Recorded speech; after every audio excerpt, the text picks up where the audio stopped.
President Biden says he hopes to have a ceasefire and hostage deal in place by next week. Israel has agreed to a framework, but Qatari officials involved in negotiations say there is no breakthrough to announce yet.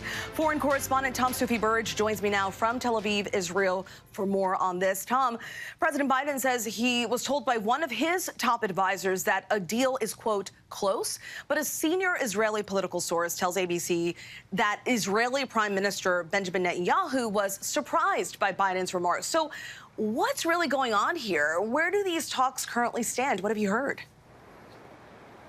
Well, Stephanie, I think the mood music on the ground is positive, more positive than it's been, I guess, a few weeks ago. We're seeing some positive signs. For example, an Israeli official telling us today that signaling that Israel might be willing to go for quite a radical shift in its negotiating approach and be willing to release Palestinians convicted of serious terrorism offences in return for the release of female Israeli soldiers held in the Gaza Strip. But here's the reality check on this negotiating process. We don't quite know what Hamas is willing to accept in these negotiations. Israeli officials are still calling Hamas's demands delusional. So, yes, there is a positive shift. There seems to be momentum. There's a lot of will for a deal before Ramadan.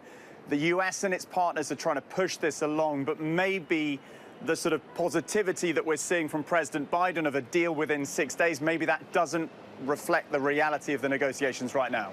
And so many families of those hostages and those here watching what's going on there, just hoping for that deal. Now, Israeli protesters have been blocking the route to get more aid into Gaza, saying they are trying to prevent it from getting into the hands of Hamas.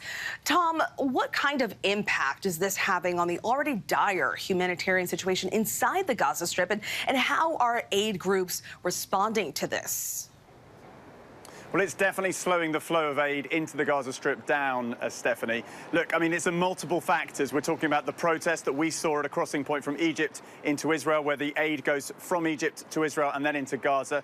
But it's also the security situation on the ground in Gaza. It is also the Israeli checks at the checkpoints into the Gaza Strip. And also, Israel is blaming aid agencies. So, look, at the moment, Israel said today there was about 180 trucks going in. The UN says there needs to be 500 a day. So it's linked to the negotiating process for a ceasefire. We hopefully should see more trucks go in the coming days. Stephanie? Hopefully we do. Tom, thank you so much for your reporting, your consistent reporting. We appreciate it.